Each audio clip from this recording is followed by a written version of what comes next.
ഈശോ മിശിഹായിക്ക് സ്തുതിയായിരിക്കട്ടെ. ഈശോ മിശിഹായിൽ സ്നേഹിക്കപ്പെടുന്ന മാതാപിതാക്കളെ, സഹോദരങ്ങളെ, ദൈവത്തിൻ്റെ അനന്തമായ സ്നേഹവും കൃപയും സൗഖ്യവും നമ്മുടെ ജീവിതത്തിൽ വന്ന് നിറയട്ടെ എന്ന് പ്രാർത്ഥിക്കുന്നു. സാഹോദര്യമുണ്ടെങ്കിൽ സമത്വമുണ്ടാകും എന്നതിനെക്കുറിച്ചാണ് നമ്മൾ കണ്ടുകൊണ്ടിരുന്നത്. 2 കൊരിന്തോസ് 8-14 തിരുവചനം ഇപ്രകാരം നമ്മളോട് അരുളിച്ചെയ്യുന്നു: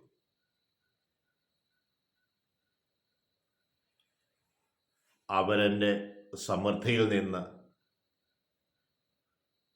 നിന്റെ കുറവ് നികത്തപ്പെടേണ്ടതിന് ഇപ്പോൾ നിന്റെ സമൃദ്ധിയിൽ നിന്ന് അവരുടെ കുറവുകൾ നികത്തപ്പെടണം. അപ്രകാരം സമത്വമുണ്ടാകണമെന്നും അതുപോലെ തന്നെ എഴുതപ്പെട്ടിരിക്കുന്നത് ഇപ്രകാരമാണ്: ഉള്ളവന് അധികമുണ്ടായിരുന്നില്ല, ഇല്ലാത്തവന് കുറവും ഉണ്ടായിരുന്നില്ല. Praise Lord. അവൻ്റെ സമൃദ്ധിയിൽ നിന്ന് നമ്മുടെ കുറവുകൾ നികത്തപ്പെടേണ്ടതിന് ഇപ്പോൾ നിങ്ങളുടെ സമൃദ്ധിയിൽ നിന്ന് അവരുടെ കുറവുകൾ നികത്തപ്പെടണം.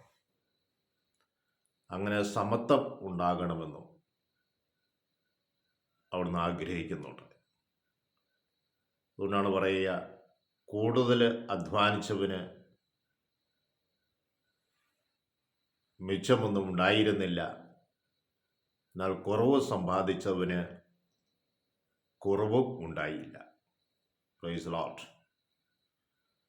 നമ്മൾക്ക് അങ്ങനെ സഹായിക്കണമെന്നുണ്ടെങ്കിൽ, സാഹോദര്യമുണ്ടെങ്കിൽ സമത്വത്തെക്കുറിച്ച് ചിന്തിക്കുകയും അത് ദൈവം എനിക്ക് തന്നതാണ് എന്നും അത് എൻ്റെ അത്യാവശ്യങ്ങൾക്ക് ശേഷം ആവശ്യക്കാരന് വേണ്ടിയിട്ടുള്ളതാണ് എന്ന് നമ്മൾ മനസ്സിലാക്കേണ്ടതായിട്ടുണ്ട്.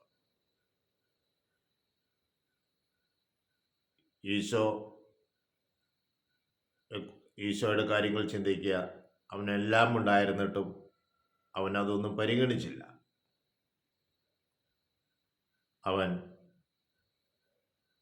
വളരെ ദാരിദ്ര്യത്തിൽ ജീവിക്കുന്നൊരവസ്ഥയിലേക്ക് കടന്നു വന്നു. അപ്പോൾ ദരിദ്രരുടെ ഒപ്പമായി സമത്വത്തിൽ ജീവിക്കുവാൻ വേണ്ടി അവൻ്റെ കുറവുകൾ ഞാനും ഏറ്റെടുക്കുവാൻ, ഞാനും അതേ കുറവുകളോട് ജീവിക്കാൻ തയ്യാറാകുന്ന ഒരവസ്ഥയാണ്. സ്നേഹമുള്ളവരെ, നമുക്ക് സംതൃപ്തി ഉണ്ടാകണമെന്നാണ് നമ്മൾ ആഗ്രഹിക്കുന്നത്. സംതൃപ്തി ഉള്ളവന് സമാധാനമുണ്ടാകും. സമാധാനമുണ്ടെങ്കിൽ അവന് സന്തോഷമുണ്ടാകും. സന്തോഷമുണ്ടെങ്കിൽ അവന് സാഹോദര്യം അവന് നിലനിൽക്കും.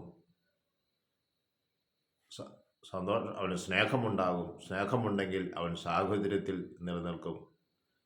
സാഹോദര്യത്തിൽ നിന്ന് അവൻ സമത്വത്തിലേക്ക് കടന്നു വരും.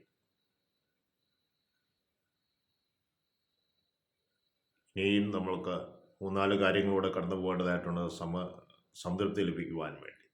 നമുക്ക് ഈശോയോട് പ്രാർത്ഥിക്കാം.